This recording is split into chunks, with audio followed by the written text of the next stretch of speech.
The year was 1914. In all of Europe, there was major innovation in military tech.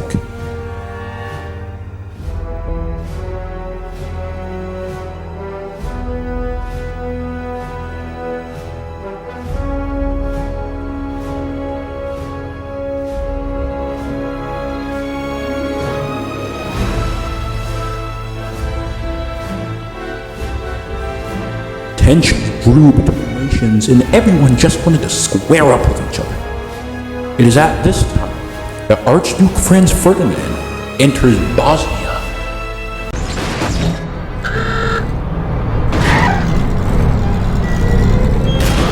People crowded in the streets to see the heir to the Austro-Hungarian throne. Ferdinand was enjoying his day, but little did he know, 7 men were there to take his life.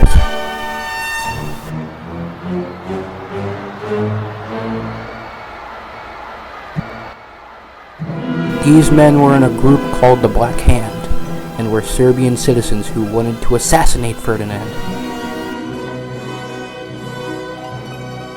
Each of these men were loaded with grenades and a gun. They had also agreed that after they assassinated Ferdinand, they would take their own lives. While Ferdinand and his wife Sophie's car is stopped, a member of the Black Hand steps out and throws a grenade. The grenade bounces off the car's roof and blows up the car behind Ferdinand.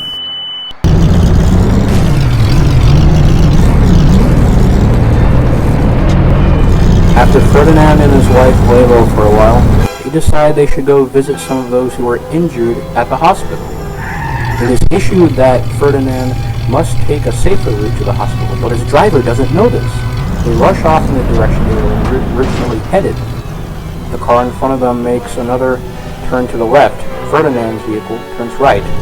They're all alone. At this time, many of the Black Hand members decide to disperse, perhaps deeming the mission a failure. One of them decides to go to a bakery of all places.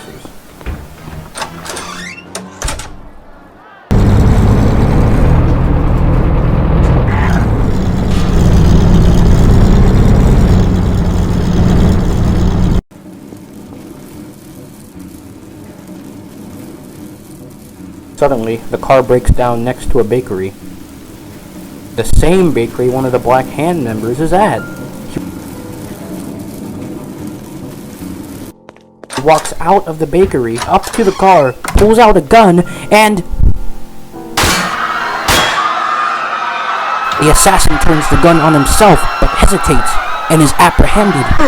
But it is too late. Archduke Franz Ferdinand and his wife Sophie are dead. After the death of Archduke Franz Ferdinand and his wife, Austria-Hungary blamed Serbia for the attack and demanded an apology and an ultimatum that Austria-Hungary have an internal inquiry into the assassination, meaning they would look into the assassination as well as Serbia. Serbia refused to do this because it was a violation of their laws. The two countries seek help from their allies like two children in a fight, getting their older siblings involved. 5, 10, or 11. This is the start of World War I. The Schlieffen Plan is devised by the Germans to take out France and fight against the Russians on the Western Front along with the East. But the French give a stark resistance and many bloody battles are fought, including the First Battle of the Marne. The advancement on France would lead to Britain joining the war, as around this time trench warfare started. When people think of World War I, they think of this: death, decay, rats, disease, mud, blood.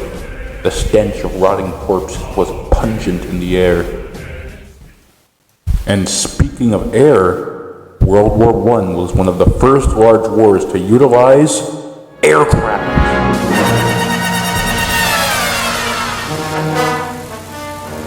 They were first used for reconnaissance, but as the war went on, they were utilized in combat and bombings.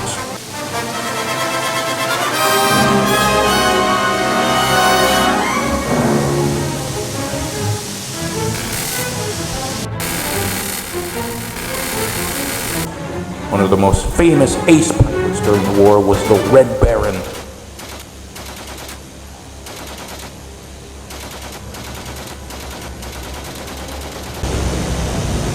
Some other aircraft were Zeppelin. But while many battles were fought on land and air, many were fought in the sea.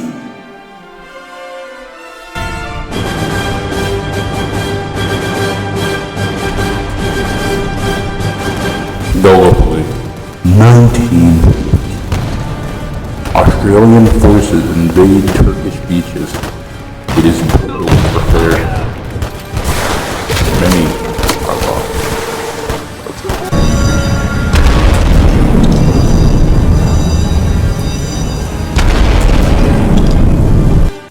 The Gallipoli campaign would go on into early 1916. It was around that time when the famous Verdun campaign began, when French troops fought valiantly to defend against a German offensive. 1916 was a major turning point in the war. Some of the largest advancements in technology were being used. Tanks, chemical warfare. One such example of naval battles being larger is the Battle of Jutland.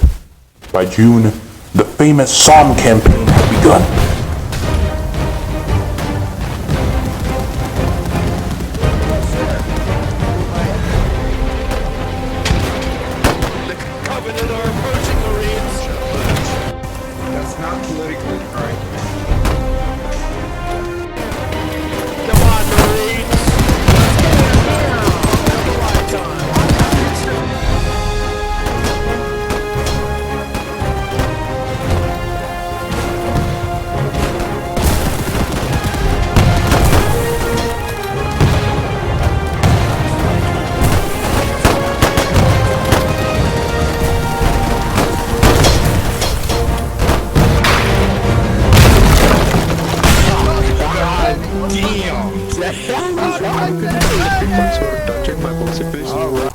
Meanwhile, on the Eastern Front, there were many Russian offensives against the Austro-Hungarians.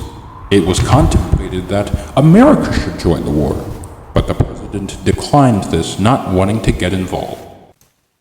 The war had gone on for 3 years.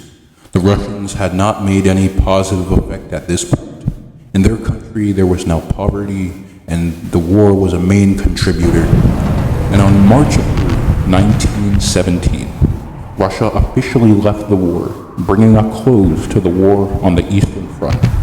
But this would only make battles on the Western Front even more intense, as more troops from both the Allied and Central powers were coming to the battle. A month after Russia left, America joined at last. But even with the Americans helping the Allied powers, the war would go on for another brutally long year.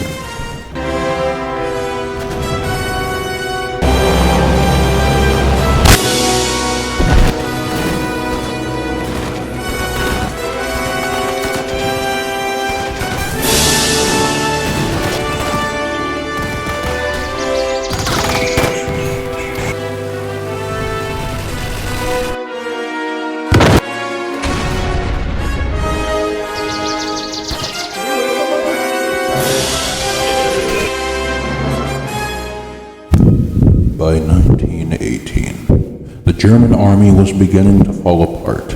The German and Allied forces contemplated peace treaties. Some of the German troops were rebelling against their leaders and refused to fight. And at last, in November, the Germans signed a ceasefire, finally ending the 4-year war. And at the end of this brutal conflict, over 40 million people were dead. They call it the war to end all wars, but really, it started all wars.